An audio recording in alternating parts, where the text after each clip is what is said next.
we're able to. And I just realized that my microphone was off yet again. So hopefully that is fixed it a little bit for you now. No matter what, thank you guys so much for being here, hanging out with us, and spending some time being a part of our little family within the Auburn family.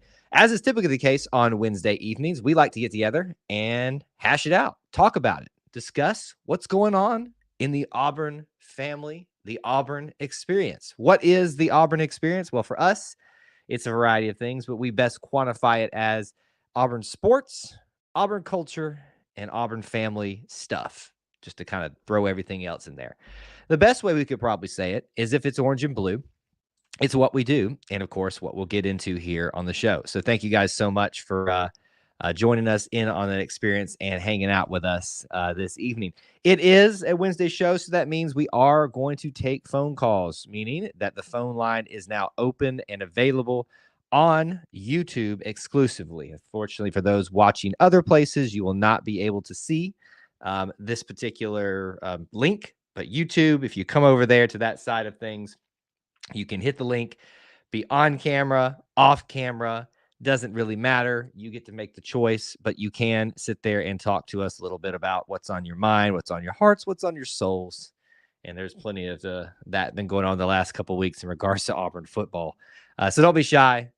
Jump into the conversation this evening or even take advantage of our call-in link tonight. I always like to start off these streams by kind of doing a little a roundup of things. Setting the table for you is a good expression for it while you start thinking about comments and questions, smashing the like button, announcing your presence here in the stream.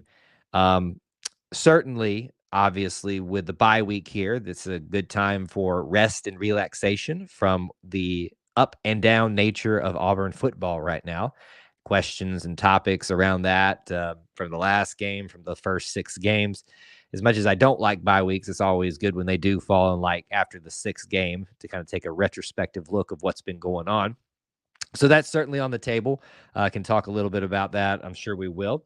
We are sitting just mere weeks away from basketball. In fact, today I was and there was listening in on a press conference for Coach Bruce Pearl, continuing to talk a little bit about his team, about the schedule that's ahead of them. So that is certainly something that we can talk a little bit about as well.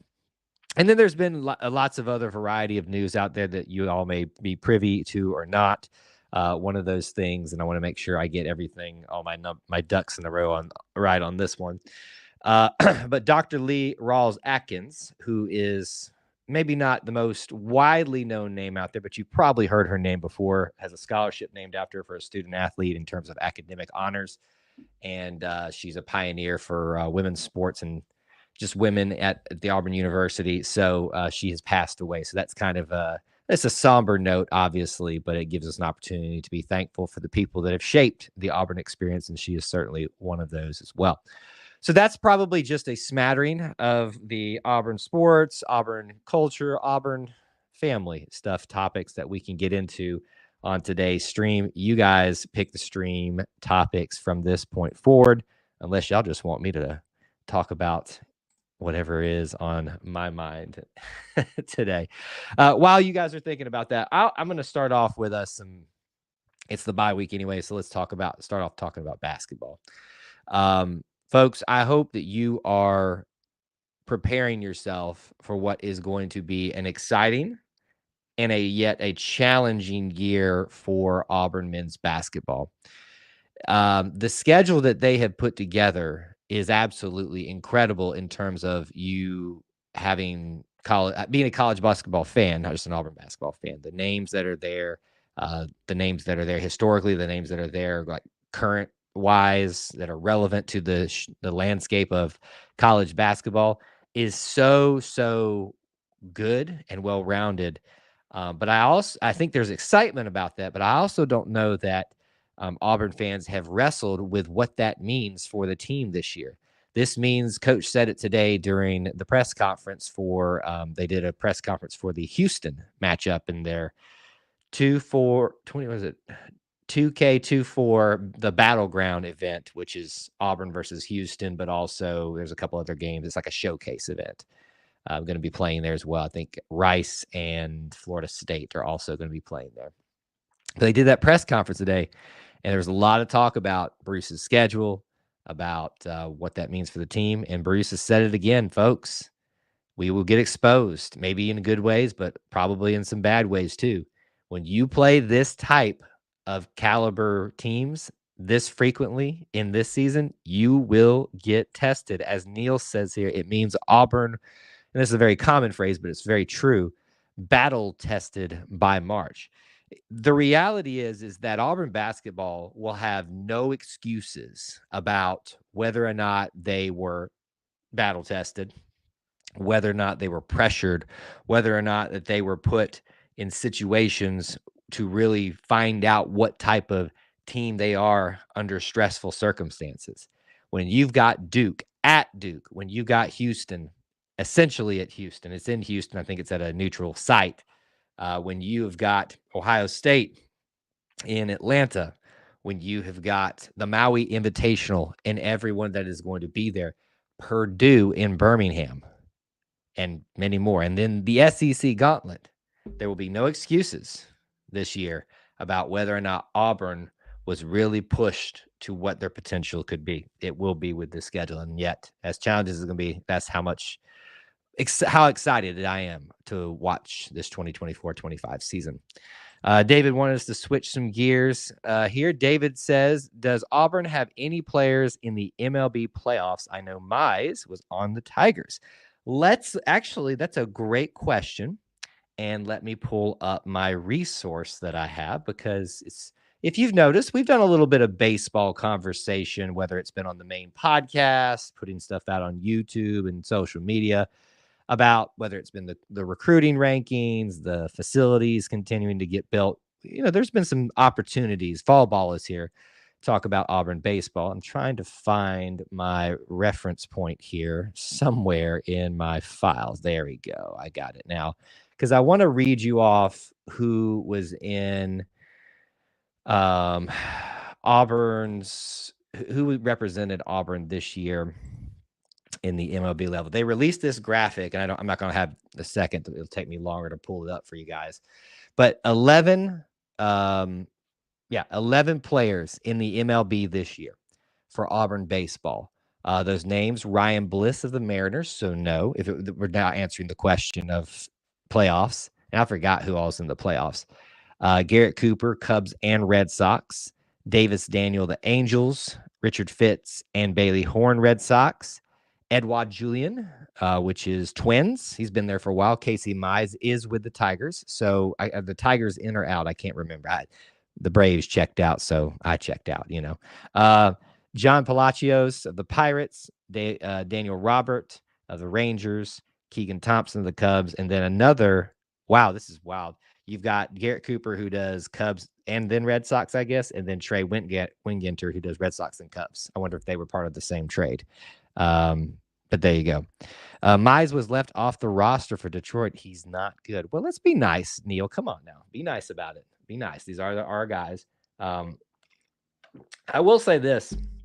He got an unfortunate injury, a very unfortunate injury, when he first got there. And it really slowed down, I think, his progress a little bit. But how about this? He is part of a team that's going to be there and do that. Yeah, you can, but Neil, we've broached this topic before, whether it's been with you or other people. Let's conduct ourselves a little bit better of a way here on how we talk about our fellow Auburn people. So we'll leave it at that. But to answer your question, I don't know of anybody else, because I haven't been following the MLB. Let's look at it. MLB postseason playoff bracket. I don't know if I know anybody else. Phillies, Mets, Yankees, Royals, Dodgers, Padres, Guardians. We talked about Detroit. Apparently he's not on the roster. So I guess nobody else. Wow, we just went on like a deep dive in there into the playoffs. I did not expect us to go there tonight. But here's the thing. Whether they're in the playoffs or not, it's nice to have the most in program history, being represented on several teams throughout all of that.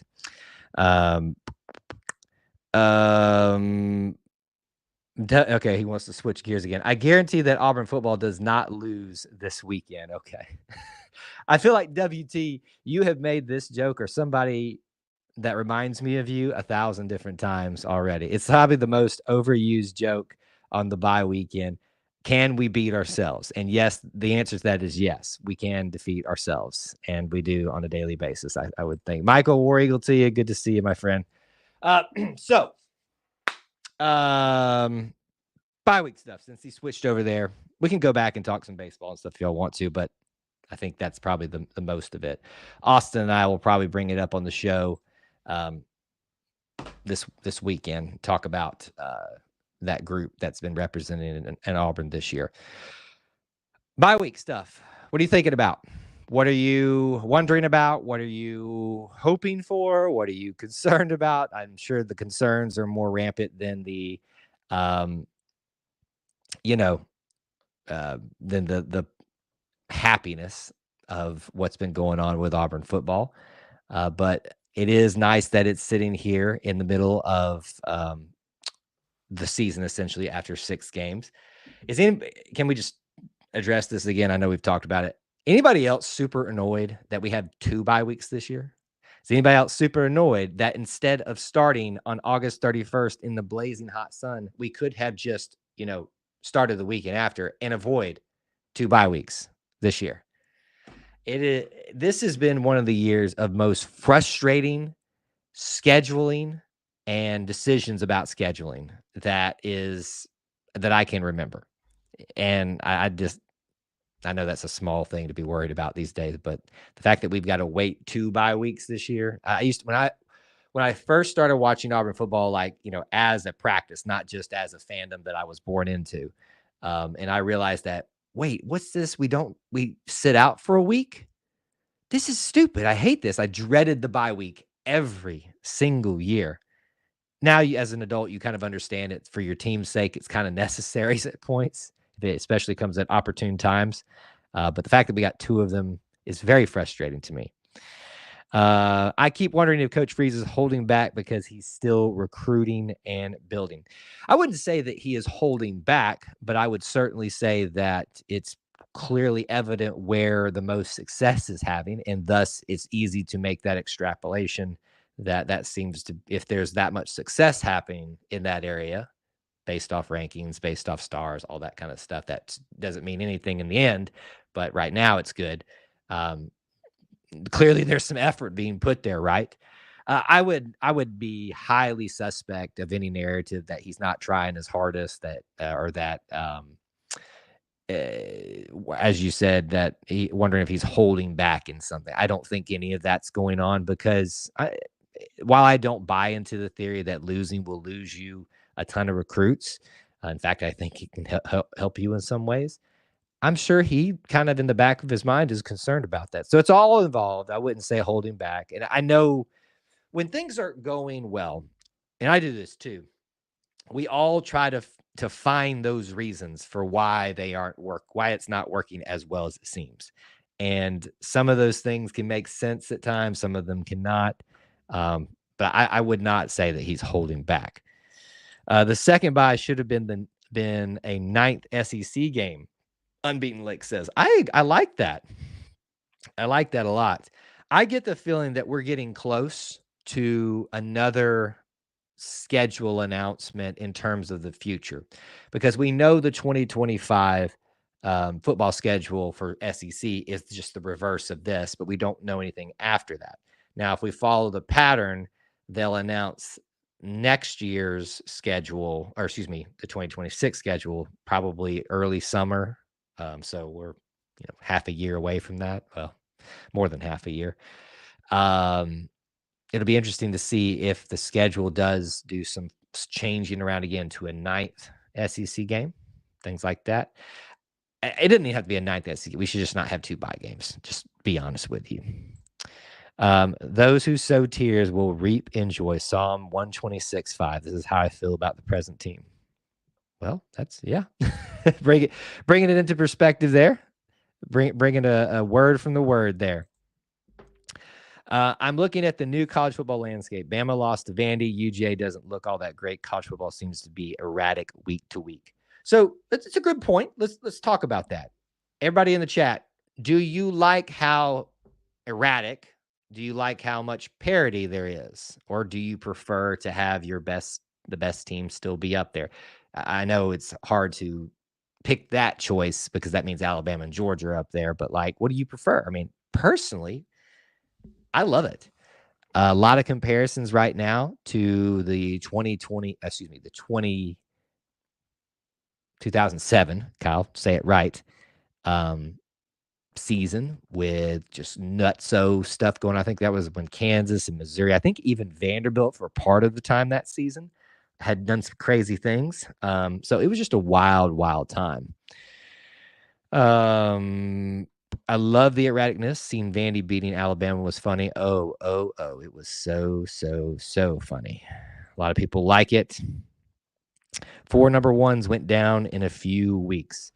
And isn't it interesting? It's happening the same year that more teams are in the playoffs. Isn't that just weird? Like, part of you's like, it's got to be a coincidence. But then the other side of you's got to go, is there something to this? Is everybody just stepped up their game because they know you're telling me there's a chance? I wish ours had the results had stepped up a little bit. But so you're telling me there's a chance. Imagine saying a year or two ago that Missouri, Kentucky, Vanderbilt would be an extremely tough stretch. I would have said, given the context of where I thought, and now I can say I knew, based on facts, Auburn was heading as a program because of decisions we made, that would be a tough stretch for us. Maybe not the Vanderbilt part. I mean, this one's just wild. Here's a funny thing. So I think you guys know that I get to have some access to some media things at the athletic department, just like emails and stuff like that. It's not like that super. I mean, I guess there's some exclusive stuff out there, but like there's an SEC teleconference that you have to get the invite to. We get the two. I put out notes for you guys on X. That's every Wednesday. Hugh now is at 1 Eastern time. So if you're ever interested in that, we put out notes on that on X. But today I was thinking about this as I was sitting there waiting for Hugh to go, because it used to be Lane, Hugh, Clark Lee of Vanderbilt. They have swapped Lane and Hugh because I believe Lane, and based off what I saw, had a hard time getting there for his time / being committed to it. And but I would always think when it was Hugh, then Clark Lee, hey, everybody just got off the call. Because it's just like a Zoom call. And I know there are beat writers for Vanderbilt and stuff like that, but this is the first time today that probably more people stayed on than left for the Vanderbilt call after Lane now. So that's just weird to think about. Vandy hired the New Mexico OC that beat Auburn last year. And I knew that kind of just, I had that registered in my mind. But the interesting thing was I do some other side work job to kind of supplement income, and I got to transcribe something for Vanderbilt yesterday. And it was obviously after all of the shenanigans this week. They were getting a lot of media coverage and interviewing some of the coaching staff. And so when I was doing that, they were talking a lot about that. So this one guy who came from New Mexico State, I think it was the head coach of New Mexico State, who's now their like, what do you call it? It's the position that's directly below the head coach now, like the program manager or something like that. They're like a special assistant. He was talking about that and all that. It's just wild to see the trajectory for this group of coaches, the players that came with them from New Mexico State to Vanderbilt, the connections back to Auburn. And we're going to see them again. So yeah, Jerry Kill was the one. Pavia have changed Vanderbilt, and I don't want to play them. Yeah, isn't it wild? Isn't it wild? We're living in a time where you go, hey, Vanderbilt's coming up. Are we going to win? And some of that is a reflection on us, but a lot of that is a reflection on them. I knew Neil, I knew you were going to be the one to take that and that that ball and run with it. I thought WT might beat you to it, but I knew one of you two as soon as I said that. I said the guy's name. You're gonna run with that one. Dad jokes galore. Uh, yeah, it's here's why I enjoy what we saw this weekend. I love it. I privately have had tons of fun with it. I just randomly come up to my wife and I say, "Hey, Vanderbilt beat Alabama," and just start giggling like a little schoolgirl. But I'm not doing a lot of jawing with people. Now, when we go on some of our live streams on TikTok, I've told you guys that it's very prominent with your stereotypical Bammers over there. Some of them still haven't got the memo, but the majority of them are being very, very quiet this week. And I will only bring it up really if it's prompted by them or if they're still not learning their lesson to shut up this week, and anchor themselves in reality. But if we somehow get past that game and we get to hold that over their heads that, hey, man, can you imagine losing to Vanderbilt this year? It's going to be so sweet. Is it going to happen? That is wildly up in the air right now. I hope the progression that we've seen as a football team will continue with the help of the bye week and the tough nature of what we'll play at Missouri and then at Kentucky will build us towards a triumphant return at home and a nice thing to do there. I haven't listened to any of it. I've privately enjoyed all of this, but I haven't really gone places to seek it out because if we were not playing Vanderbilt this year, I would just be head over heels into this every chance I got, but not until then. One demerit for 313 for being late. One demerit. That's all right. You can be late if you need to. No one's requiring you to be here. We're just appreciative that you're here. Now, yeah, so that's a big game coming up, and I didn't think we'd be talking about it in this way. I know this really isn't Auburn related, but that's obviously we're looking for things to talk about during the middle of a bye week. What's your one game this week that you're most interested in as an Auburn fan? Think about it from the Auburn perspective. Which game have you got your eye on the most? Is it Vanderbilt's game?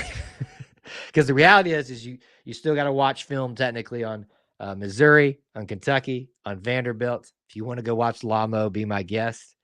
Texas A&M and Alabama. But of all those that let's ask it that way. Of all those teams that you have left to play, which person's games are you most intrigued by going forward? The easy answer is Missouri coming up, and that may be it for you. But to me, I think it's more so Texas A&M, and I can't remember if they're actually playing or not this week.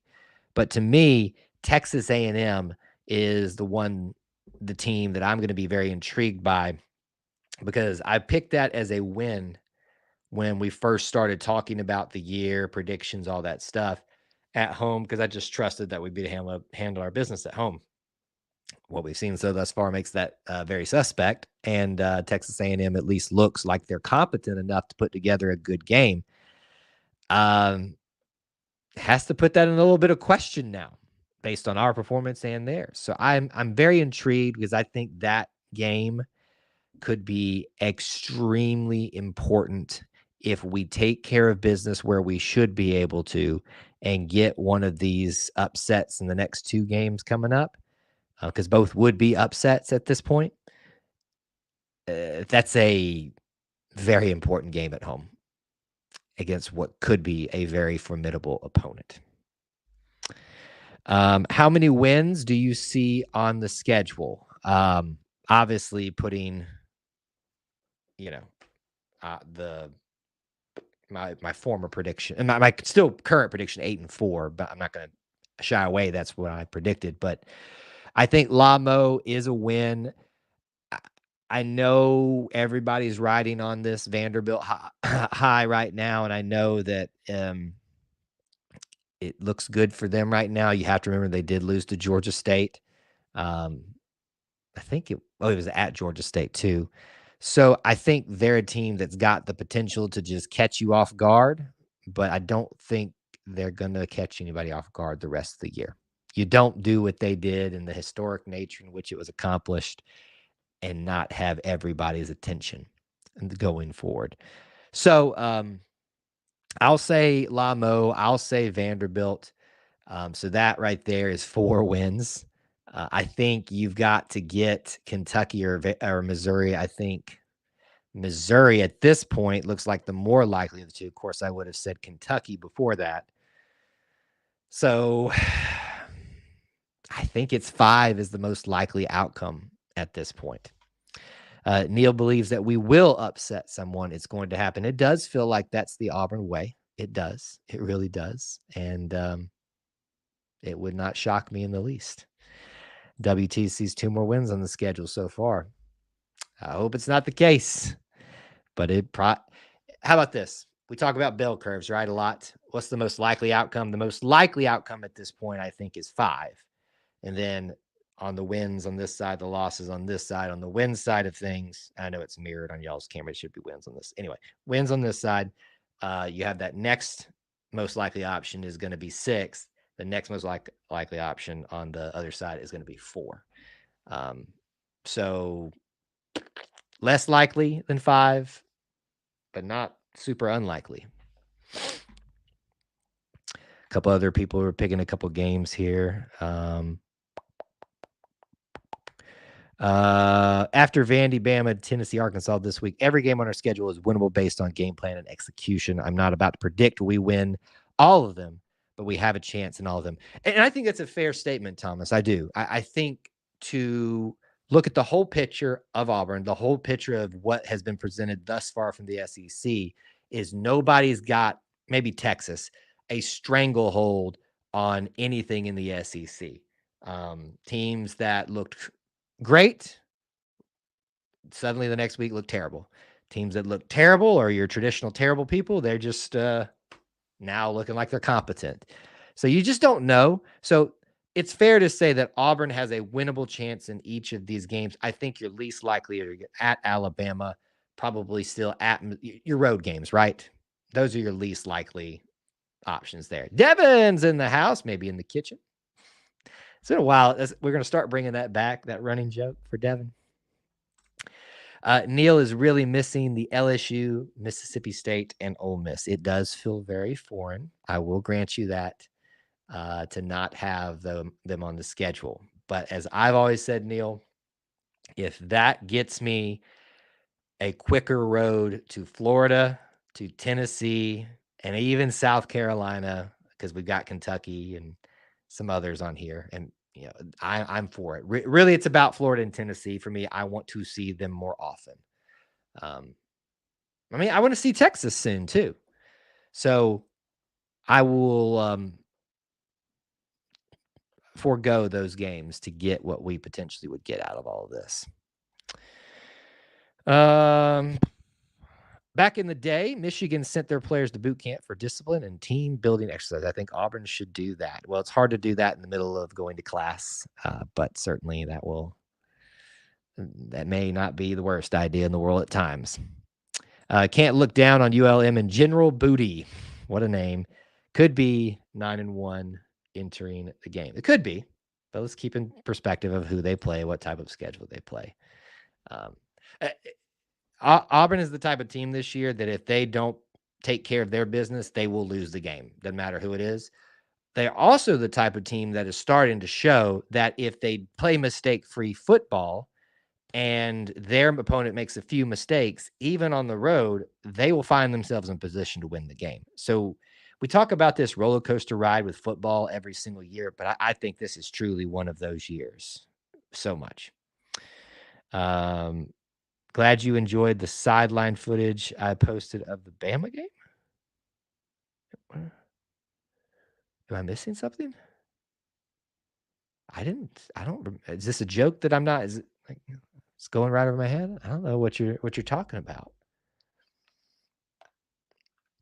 Did you send it in the app?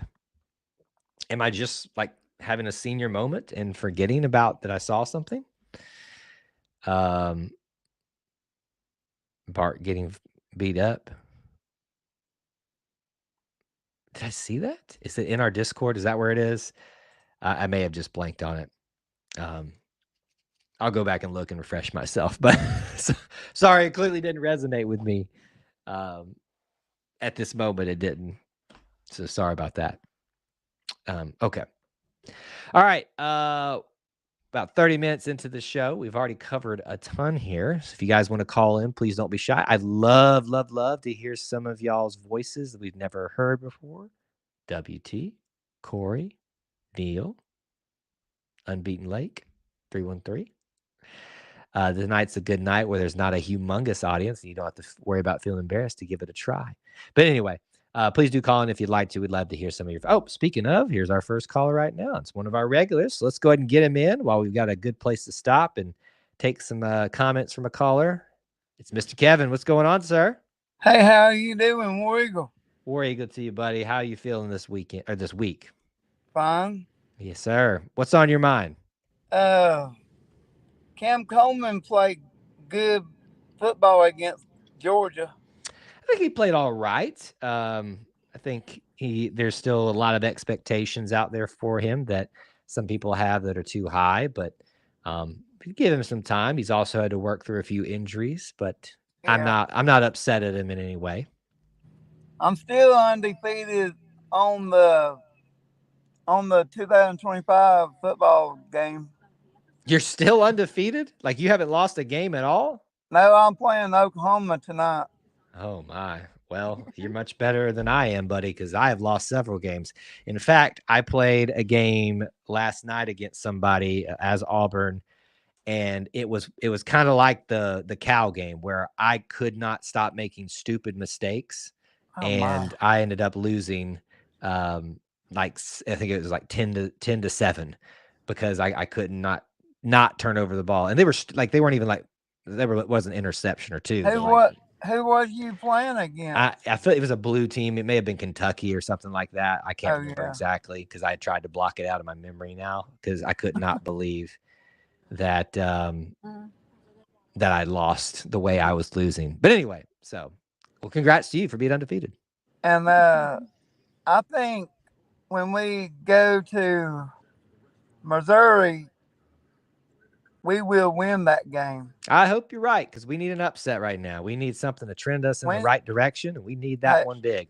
hey, we need to go 8-4. If you go undefeated, you will be 8-4. I think that's highly unlikely, but if that happens, you'll be the first one to call it here. Yeah. What else And is on your mind? I'm proud that we get Deuce Knight next year too. It'll be nice to have him in the mix to see how he can compare. I don't think he'll start right away, but I think he'll definitely push the other players. The better and better the room gets, the better and better everybody that's in that room is going to get. Yeah, I'm still think we need KJ Lacey too. Well, I bet there's not enough room for another superstar at quarterback in the room. I would highly doubt he's going to come this way if we've already got one. I'm not saying that we won't get another Yeah. quarterback, maybe in the transfer portal, but I I hope doubt you will see another high school major quarterback coming. we get that Nami Namaya Offord. Naheem offered, yeah, I think there's a lot of buzz around him right now, but we'll see. I mean, obviously, I don't worry about him too much until they commit, but we'll see if it gets a little buzz going around him, and maybe you never know, we'll get a nice surprise one day. How is Brian Beatty doing? We haven't had really any. It's a good question. We haven't had a lot of updates about him since the season started. He got out of the hospital last we heard. I think he's probably doing pretty well if we haven't heard anything about him. Yeah. Now, his goal was to come to a game this year, and it hasn't happened yet to my knowledge. Hey, So I wonder if we got it coming up here pretty soon. when are they honoring the 2004 Auburn Tigers? Great question. So they're going to honor them on the Vanderbilt game. So you got about 3 weeks when we get back home for the first time, that 2004 team. I know it's going to be a fun day just to be back in Jordan-Hare, but to also honor that special team. Yeah. Yeah, that was a cool team. That's what It's Cadillac and Ronnie, Jason, and all those guys are still at least were involved, or some are still involved with Auburn in some way. Jason is on the radio. I know, and that's weird to me to think about, that the guy I used to, you know, cheer for running up and down the field is the now in the booth. And I know that people felt that way about Stan White, but it's just weird now that the guys I watched are Where in the where is booth. Stan White at? Uh, I know he retired from doing the broadcast He's with Andy. helping coach at John Carroll. Yeah, I heard he had gone back to some high school coaching. I think it probably was more family related, like wanted some time with his kids and stuff like that. That probably gives Yeah, him a little bit more his of that. son plays quarterback at John Carroll. Well, there you go. Looks like you answered your own question. Yeah, But it's good to have some new faces up there. and I'm excited about our men's basketball team. Oh, buddy, you and me both. You and me both. We are slowly but surely approaching that. Tip off at Tumors is next week. Super excited for that. It's next week. It What they is. supposed to do next week? So they'll have the tip off at Tumors event where they'll put a court out there. They'll just introduce the players. I'm sure they'll have like a 3-point shooting contest, but that's about it. The women's basketball team will be out there and be introduced. They'll have a concert afterward. It's just like a big fan night event there, and I'll be there in some capacity. Who's the concert? Oh gosh, Cole Swindell. I think. Cole Swindell. Yeah, that's the last one. That's what I heard it to be, but I don't really know who that is. But anyway. I think Quez Hunter will start running the ball much better. Well, he has been running the ball much better, and he's been doing a pretty good job when given the opportunity to. Had a pretty good run against Georgia. But yes, I hope it continues to go stronger and stronger for him in opportunities, but also results, because I want him to finish strong in his final year at Auburn. And I like number 5. Lambert Smith? Yeah, Lambert Smith. He's our leading wide receiver right now. He is our leading wide receiver. Here's a final question for you, sir. How many receiving yards, will Lambert Smith have at the end of the year? He's got, I think, 600 or something right now. He could have 8 or 900. Some people think he's going to get 1,000. You think he can get there? Yeah, get there. Yeah, that'd be a great season. It would be a great season. Well, Kevin, buddy, it was good to hear from you. Thank you for calling as always. We love hearing from you. Hey, we might see you on November 2nd, Vanderbilt game. I'm gonna hold you to it. You keep telling me we're gonna see you. You're gonna see me, and I never get to see Kevin. So I'm waiting. All right. And it was so funny because Jeffrey Lee said, Kevin from Wilmer, Alabama, will be there. Not Vanderbilt. Okay. Well, I'll be looking for you. Okay. Okay, War Eagle. War Eagle, Kevin. Good to hear from you. All right, that was Kevin, one of our regulars. Love to hear from him. You guys can call in too if you'd like, so please don't be shy. Kevin is a good example of what it means to be a good Auburn fan. So come on in and follow that if you want to. Let's see here. Unbeaten Lake said this a little bit earlier. The good news is the last 2 games we've stopped turning the ball over. The bad news is we've stopped getting turnovers in defense. I'll take it though. I will take it. But if you don't get the turnovers, then you're gonna have to play other mistake-free football because you're not capitalizing off of their mistakes. If you're not getting those turnovers, to your point a little bit. Mizzou has revenge on their mind from last time. Plus, they got waxed last week, so they'll have a little extra fight in them when we play them. Let me take a quick peek. We are way early on it, but let's just take a quick peek at Missouri schedule. They are playing UMass this week, so they will get to take out some of their frustrations on UMass. But I know that they probably have, as you kind of suggested, that mark, given some of the history we've had with Missouri recently. Excuse me.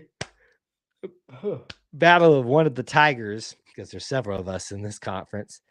coming up. So I bet that's definitely one. Here's the thing, though, they got to think about. They have Alabama and then Oklahoma coming up right after that. So they could get caught in a little bit of a situation of looking ahead, especially if they feel like Alabama's susceptible after what Vanderbilt did. Now it's going to be at Alabama, but yeah. So important game for both teams.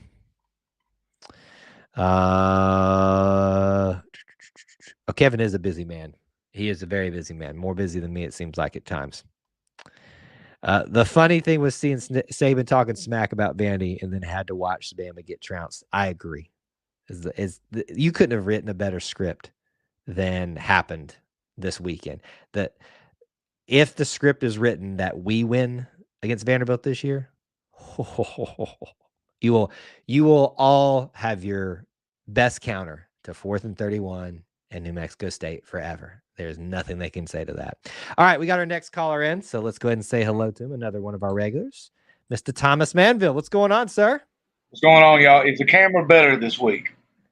Camera is good this week. Yeah, Okay, not that it wasn't terrible. It's just like we got these little striations that went across them. All right, so take note. Use phone, not computer. Gotcha. How you feeling? Are you anchored down this week? I'm doing pretty well. You know, it's a bye week. It's a chance to just watch football and not stress football near as much as I normally do. But I mean, we are where we are right now, right? We are where we are. We are where we are. We're back where we are. And we don't like necessarily where we are. I think we also could, have a better understanding of why we are where we are. And I think that doesn't take away the sting of our current place in the world, but I think if you see where we're heading, it'll likely get better in the near-ish future, hopefully. How soon is the question, and how much patience Auburn fans have for it is going to be the big thing. Talk to me about the Georgia game. Thoughts on it? I think there were some plays that went certain ways that shouldn't have gone certain ways, and that comes from play calling, maybe changing plays, and officiating. Yeah, I'm not going to blame the referees for the loss, but I will blame them for certain situations. Now, I do believe that I don't think that guy could see clearly if Georgia's running back across the goal line. Yeah. I also think they would have gone for it on 4th down and probably gotten it. So I just have slight gripes with officiating. So here's the way I approach talking about officiating. You can, and I think it's far too often, a ref alters the course, either the result or the course of a game. But the way you should also discuss it is in the respect of your team should never be in a position to where their altering drastically affects you. So both can be true. It is your responsibility to win the game, but you also have to talk about the reality is, if something doesn't get called a certain way, that can drastically change, good or bad, how things are going for you in that particular moment. Decision making seems to be the big question in this one. Let me ask you this. I don't know how many angles you've looked at the play, where reportedly the play was changed. Now it's been agreed by coach and player that the play wasn't changed, just an adjustment was made that was not what was need to be made. But do you think if he hands the ball off to Jarquez right there, does he get the first down? I know you don't know, but what do you think? To me, it looked like Peyton Thorne changed the blocking. Yeah, looks like he changed the offensive line call there because he specifically went to the tackle, had a couple of words with him. But do I think if we'd have stayed in the pistol formation, we would have gotten the first down? Yes.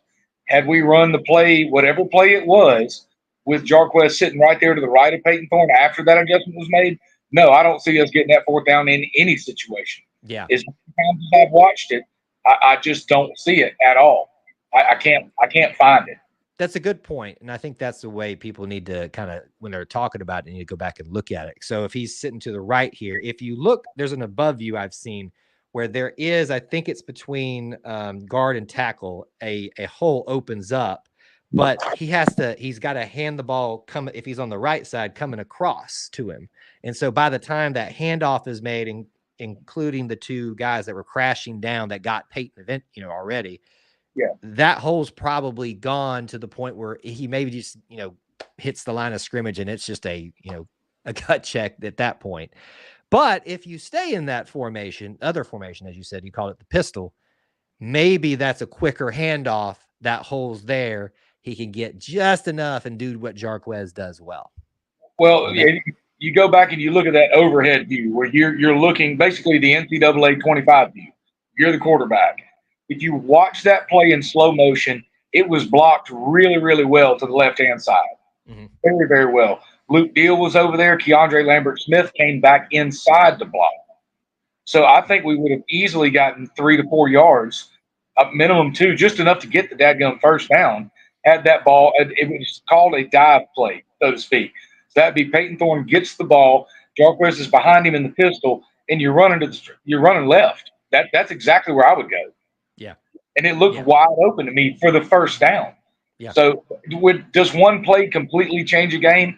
Absolutely not, because there's another 4 or 5 that can completely change it. So if you miss the last-second field goal, do you lose? Yes. But somebody else could have made a block, a tackle, a catch, a run earlier in the game where you didn't need to kick that last-second field goal.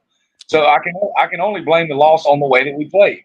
Mm-hmm. And that's from the coaching staff on down to the equipment guys.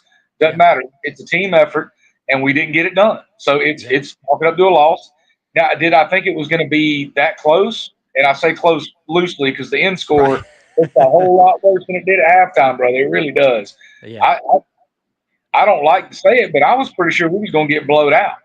Yeah. And we did at the end of the game, but we hung in there real close, and we did some good things, but we didn't do enough good things. And the structure wasn't good enough for us to just come in there and hang with them for 4 quarters and potentially win that game or have a real close game. We weren't there.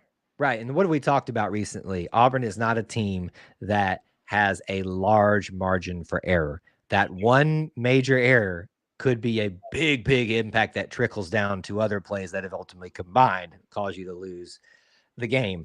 But I would agree with you that the way this game looks as a whole, you kind of walk away if you're Georgia going, we should not have let this go the way it happened, especially after you just lost to Alabama the way you did. And then you kind of let us hang around longer than you should have.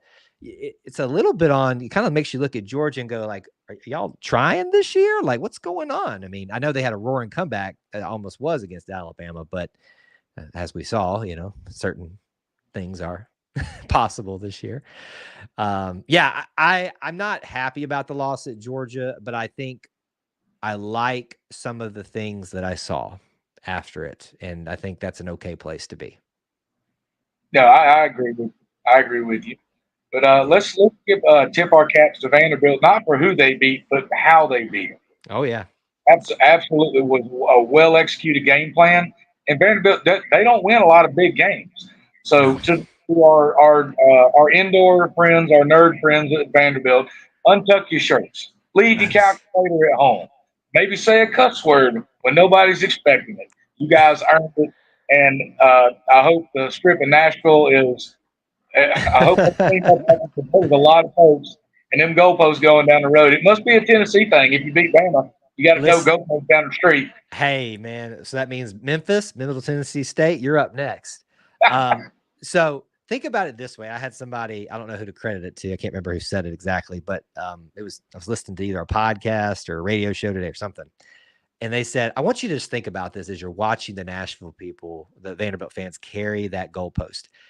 Just think, several years down the road, if heaven forbid you've got a tumor, one of those is going to be your doctor that is carrying that goalpost down the road right now. That's like, that puts it into perspective is a bunch of nerds carried a goalpost down to the river. And some of them might save your life at the end of it. I was like, wow, that kind of, what a world. I mean, if that's not the epitome of this season thus far.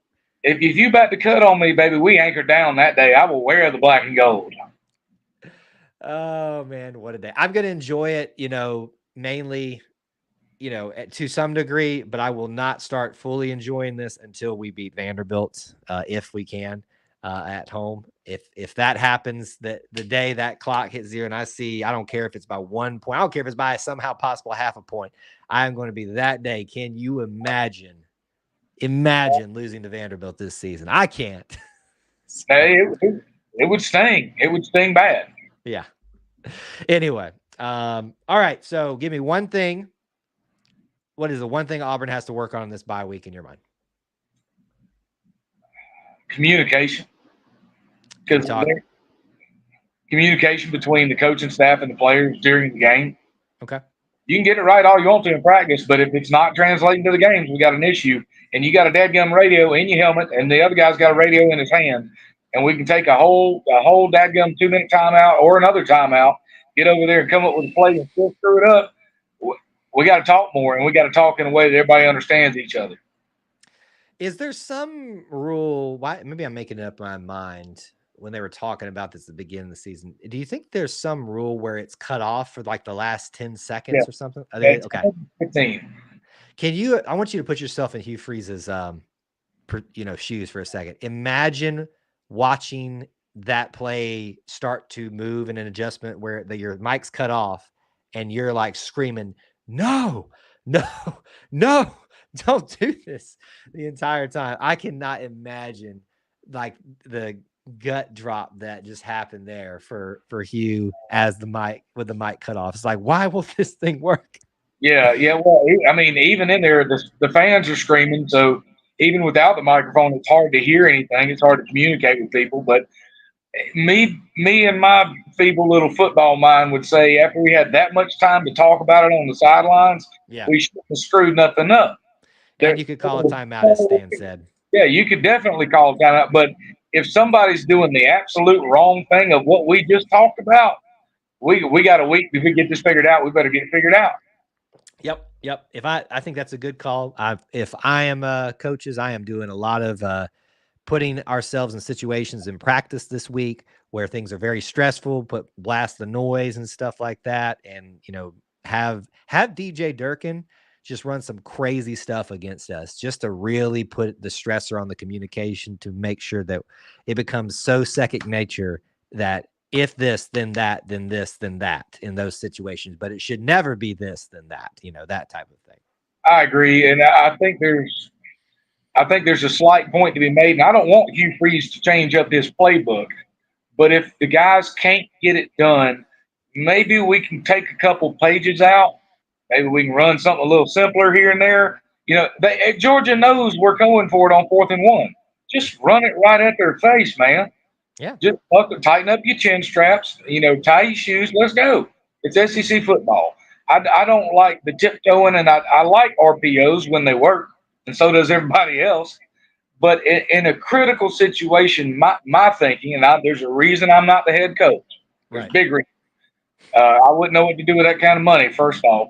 But my instinct would be we're going to get low. The low man wins. Grown men are made in the A gap. If it's clogged up, kick it out. Step out and go to the B gap, C gap, whatever you got to do. But when we've got numbers lined up, superior numbers on one side of the center, my mind says go that way. And I don't know if Freeze called a dive to the left or the right. I would assume it was to the left with the blocking. Yeah. But something was not communicated, and I don't think the product on the field is where it needs to be based on communication during games. Yep. Communication is a good word and a good focus. If any coaching and coaching staff players are listening, we figured it out for you here. I think it's a good, at least for the Georgia game, it's a good thought on how to improve upon the product that was put out there on the field. Thomas, it's always good to hear from you, my man. Thank you so much for calling in again. War Eagle, everybody. Thanks for hanging out with us. Bye. All right. Thomas and Kevin have called. If you want to take advantage of the phone line, you've got a final few minutes to do it. I highly encourage you guys. Some of y'all that haven't tried it before, just give it just pop into the screen, say hello, be done with it. Devin's done it before too. And get used to it. We'd love to have some of you guys that have been here regularly in the chat. Just pop in and say hello, ask one question.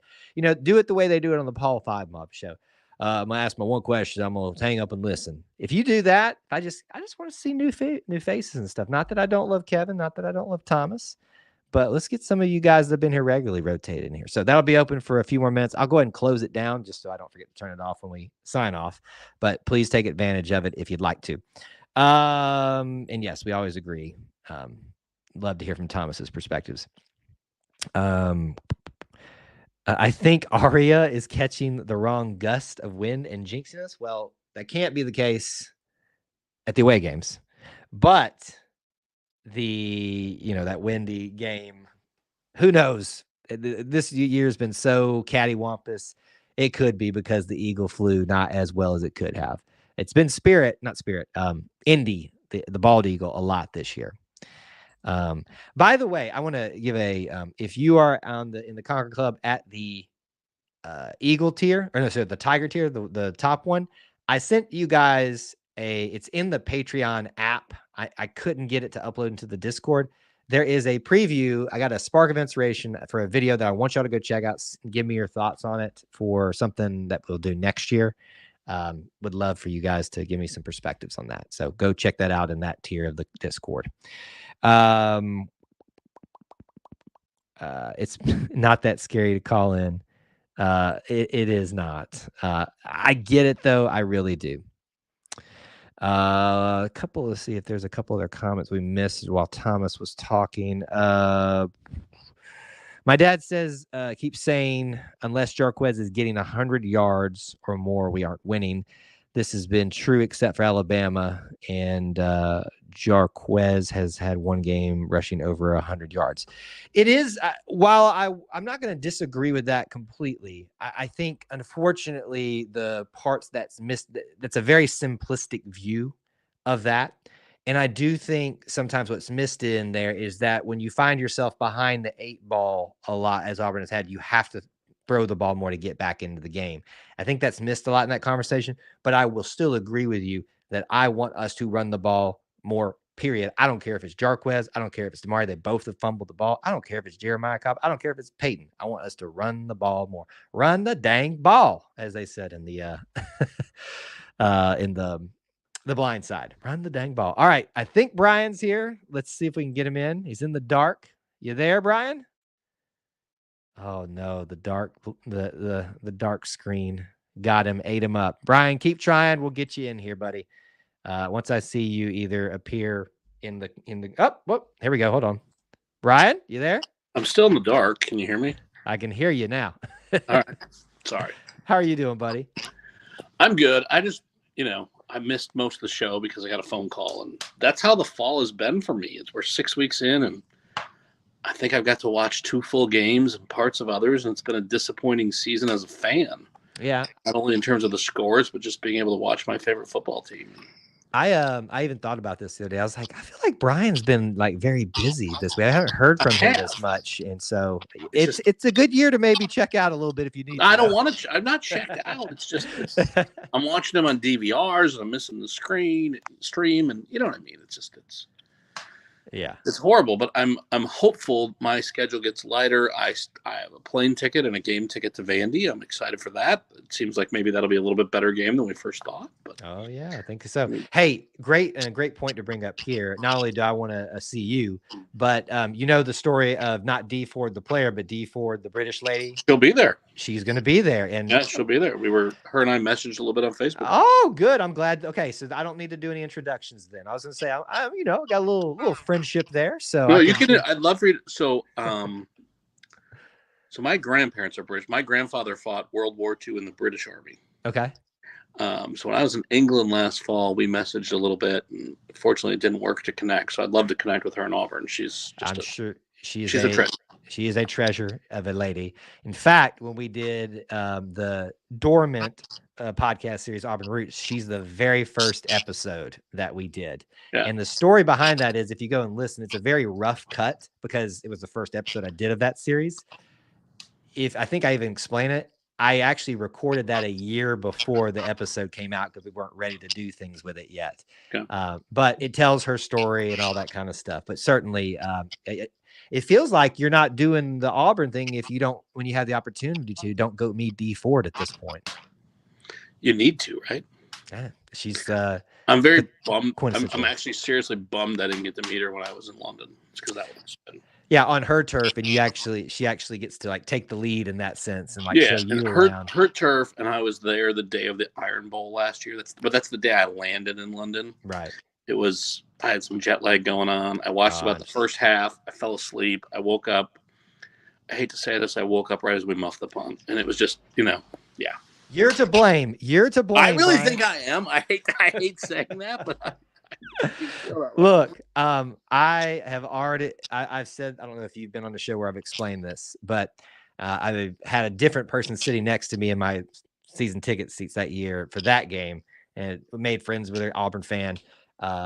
And we're chatting throughout the game, talking about all these things. And I turned and I looked to her as soon as I knew we got that stop to get that punt. I said, I know this team. I've been watching long enough to know what's about to happen. They're about to drop this punt. I cannot watch. I turned. You did not say that. I did. I turned around, did not watch it. And the lady the entire time, oh, you're just being pessimistic. You are. You're just being pessimistic. I said, I know what's about to happen.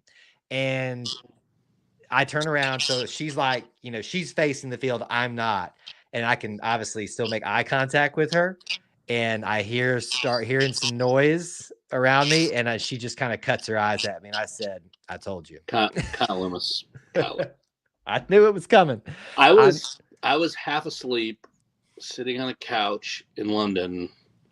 I'm like that, and as soon as that happened, I was wide awake, and I don't think I got back to bed for 3 hours. I think I even went on the live stream that night and was like, "Where you go from London? This sucks." Oh yeah. I think I do remember that. This is actually a reality for you. But during the 2004 season, when everything was starting to trend in the right direction, that Tennessee game was a very big game. I actually had a nightmare, and I'm not kidding about this, Brian. I had a nightmare because I knew how important that Tennessee game was for us at that moment.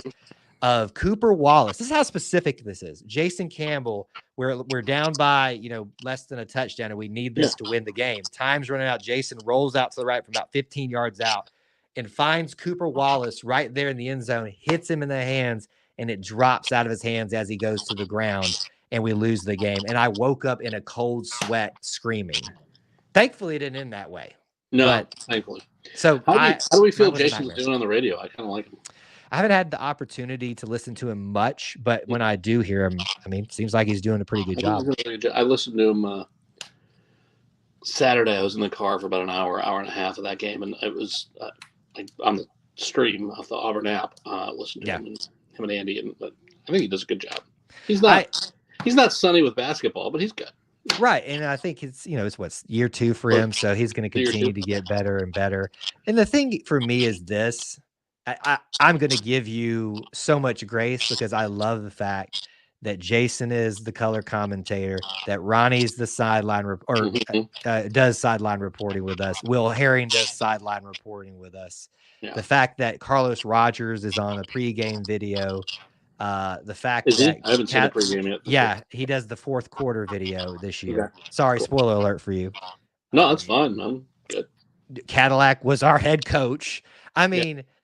The adolescent Kyle is just watched his team come back and become even more than they were. I hate that I have to ask this question. Where is Caddy right now? Caddy, I believe, is still with the Raiders as the running back coach, I believe. Okay.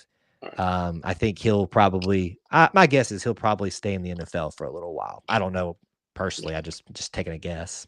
God, I'd love to have him back at Auburn someday. I know that there's rumors and stories, but that's still yeah. Well, and even if those things do have truth, I think time heals all that. Growth heals all that. I don't think we're done with Caddy in all of that. Here's the thing: he's a good guy. Yeah. His picture is right over here off camera signed. He's always going to be my favorite player. And no matter what happened before, after that, what he did for that program in its arguably still most dire moments of bringing something out of nothing is incredible. That Texas A&M game, while it was not spectacular, but the week of him coming out of that tunnel was just electric. One of my favorite moments is my 7-year-old Mississippi State, and my 7-year-old, we're sitting at Buffalo Wild Wings, and every single play she's saying, "Go crazy, Cadillac, go crazy." She doesn't even know what it means, but it was just, yeah. I'm a good dad right now. I'm just doing this right, That's right. Well, I'm glad you found the time to call in tonight. Yes. Hopefully, I'll let you get going, but War Eagle, and I hope to see more of you the rest of the season. It's just been a crazy fall, but understood. War Eagle, man. All right, War Eagle, Brian. Thanks for calling. Yeah. Bye. All right, 3 great callers tonight. Glad to hear from Brian again. You guys take advantage of that whenever you want to. It's always going to be available for you guys on Wednesday nights. I can take maybe a couple more questions, comments, but let me give you the rundown at the end of the show as we always do. I know some of you know it by heart at this point, but let's just go ahead and do it for the people that may be here for the first time. First of all, we'll start doing this more often. Reminding you a great way to support us is by shopping with Alumni Hall. Now, if you go through our link, go to our description in our YouTube video, that'll take you to every link. If you go through that link there and you buy something that way, basically they track it and we get a kickback in some way. Check out some of their deals and stuff. New Auburn gear daily with Alumni Hall. Our next scheduled live stream is going to be the Auburn Experience Podcast, episode 97. We're only 3 away from episode 100, but that will be 9 Eastern time this Sunday evening. Don't miss it. Got a lot of good stuff already planned to talk about. Even during a bye week, we might do an Auburn Mount Rushmore segment again. I don't know. We'll see, but stay tuned for that. If you enjoyed TikTok, we'll be doing TikTok streams the rest of the week, most likely. And I may do a gameplay on NCAA College Football 25 with Auburn and somebody tomorrow. Maybe against Auburn. Bye week, right? I don't know. We'll see. I know some of y'all requested that, so we'll probably do that some point tomorrow. I have no set time or plans exactly for that, but just be looking for that. Let's see here. Do we have 4 more wins, 5 more? You saying I promised us 6 more earlier in the stream? I said no such things. You were putting words in my mouth, Dalton. No writing necessary, because I think either I had a stroke or y'all are misremembering that. The best part of that Texas A&M game was Cadillac's post-game interview where he expressed his love for Auburn. It was profound. If that doesn't bring a tear to a glass eye, I don't know what will. How long before all the Under Armour stuff goes on sale? That's a Clint Richardson question, and I don't even know that he knows that. Here is my best guess for you. Once basketball season is done, look for some big sales. There's no inside information there. That is just me. Those are the 2 most prominent sports. Once they're wrapped up, so probably about April, we'll be looking for some of that, because July is when we switch over. Can we all breathe a sigh of relief that Thomas Manville has returned from his moonshot? Okay. Got you. I was like, what's going on there? Anyway, thanks for hanging out with us this evening and being part of our little family within the Auburn family. Appreciate you guys. Always enjoy Wednesday nights, the Auburn family nights. Until we get the opportunity to talk to you again, whether it's here next week on Sunday nights or any other time across all social media and anywhere within the Auburn experience. Thank you so much for choosing to spend that experience with us. Till then, War Eagle.